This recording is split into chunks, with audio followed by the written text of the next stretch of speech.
বাবার সাথে প্রায় ঘণ্টাখানেক ধরে ব্যাংকে বসে আছি। বিরক্ত হচ্ছে খুব। যত না নিজের ওপর, তার চেয়ে বেশি বাবার ওপর।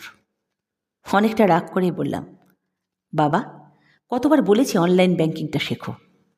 বাবা বললেন, এটা শিখলে কি হবে? ঘরে বসেই তুমি এই সামান্য কাজটা করতে পারতে। শুধু ব্যাংকিং না, শপিংটাও তুমি অনলাইনে করতে পারো। ঘরে বসে ডেলিভারি পেতে পারো, খুবই সহজ। কিন্তু এই সহজ জিনিসটাই তুমি করবে না। বাবা জানতে চাইলেন, করলে আমাকে ঘরের বাইরে বের হতে হতো না, তাই না? হ্যাঁ বাবা, তাই। এখানে এসে ঘণ্টাখানেক অনর্থক বসে থাকতে হতো না। এরপর বাবা যা বললেন তাতে আমি নির্বাক হয়ে গেলাম। বাবা বললেন, এত সময় বাঁচিয়ে তোমরা কি করো? ফোনেই তো সারাক্ষণ ব্যস্ত থাকো। কবে শেষ দিন তুমি তোমার ফুফুর সাথে কথা বলেছ? 10 হাত দূরে প্রতিবেশী বৃদ্ধ বশির কাকার খবর নিয়েছ? অথচ আপনজনের সাথে দেখা করতে আমরা 10 মাইল পথ হেঁটেছি। সময় বাঁচানোর চিন্তা করিনি। মানুষ যদি মানুষের পাশেই না যায়, তবে এত সময় বাঁচিয়ে কি হবে বলো? বাবার কথা পাশ থেকে মানুষেরা শুনছেন। আমি চুপচাপ বসে আছি। বাবা বললেন, ব্যাংকে প্রবেশের পর থেকে 4 জন বন্ধুর সাথে কুশল বিনিময় করেছি। তুমি জানো আমি ঘরে একা, তাই ঘর থেকে বের হয়ে আসাটাই আমার আনন্দ। এইসব মানুষের সাহচর্যটাই আমার সঙ্গ। আমার তো এখন সময়ের কমতি নেই, মানুষের সাহচর্যেরই কমতি আছে। ডিভাইস, হোম ডেলিভারি এনে দেবে সব কিছু, কিন্তু মানুষের সাহচর্য তো আমায় এনে দেবে না। মনে পড়ে 2 বছর আগে আমি অসুস্থ হয়ে পড়েছিলাম। যে দোকান থেকে আমি দৈনন্দিন কেনাকাটা করি, তিনিই আমাকে দেখতে গিয়েছিলেন। আমার পাশে বসে থেকে মাথায় হাত রেখেছিলেন। আমার চোখ অশ্রুসিক্ত হয়েছিল। তোমার ডিভাইস বড়জোর একটা যান্ত্রিক ইমেল পাঠাবে, কিন্তু আমার পাশে বসে থেকে চোখের জল তো মুছে দেবে না, বরং মনের কষ্ট আরও বাড়বে, তাই না? চোখের জল মুছে দেওয়ার মতো কোনো ডিভাইস কি তৈরি হয়েছে? সকালে হাঁটতে গিয়ে তোমার মা পড়ে গিয়েছিলেন। কে তাকে ঘরে পৌঁছে দিয়েছিল? অনলাইন মানুষের অ্যাকাউন্ট চেনে, সে তো মানুষ চেনে না। মানুষের ঠিকানা চেনে, কিন্তু রাস্তায় পড়ে থাকা মানুষের ঘর তো সে চেনে না।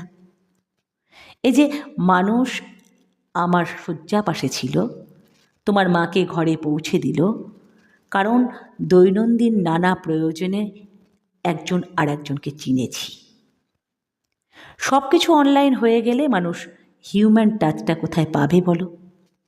আর পায় না বলেই পাশের ঘরে মানুষ মরে গিয়ে লাশ হয়ে থাকে। দুর্গন্ধ না আসা পর্যন্ত কেউ কারো খবরও রাখে না।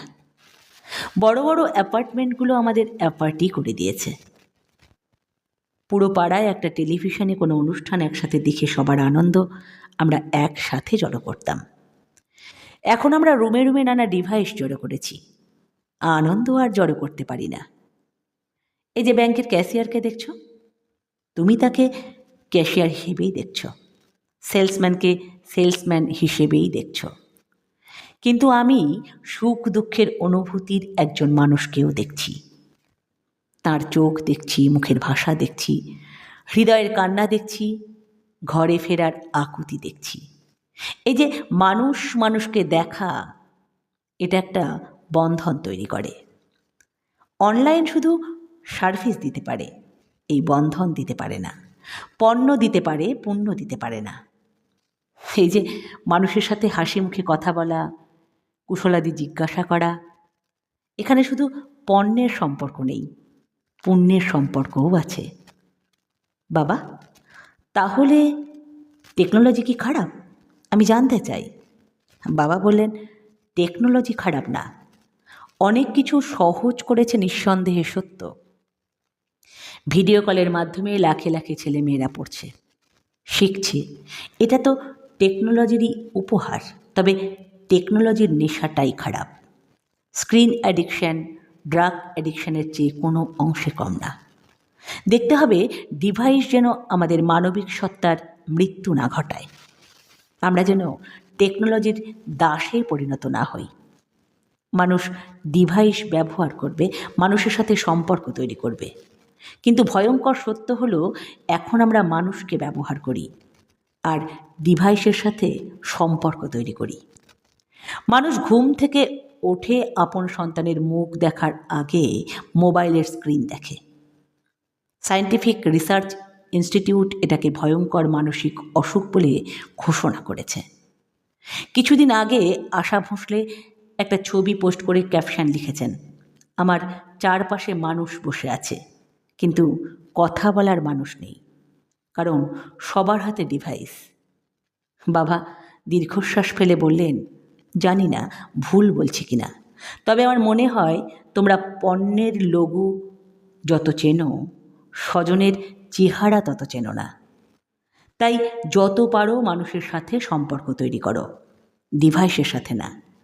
টেকনোলজি জীবন নয়, spend time with people, not with device. এ সময় বাবাকে চাচা বলে কে একজন ডাক দিলেন। বাবা কাউন্টারের দিকে হেঁটে যাচ্ছেন। এই প্রথম আমি বুঝতে পারলাম বাবা কেবল ক্যাশিয়ারের দিকে যাচ্ছেন না, একজন মানুষ আর একজন মানুষের কাছেই যাচ্ছেন। বাবাকে আমি অনলাইন শেখাতে চেয়েছিলাম, বাবা আমাকে লাইফলাইন শিখিয়ে দিলেন।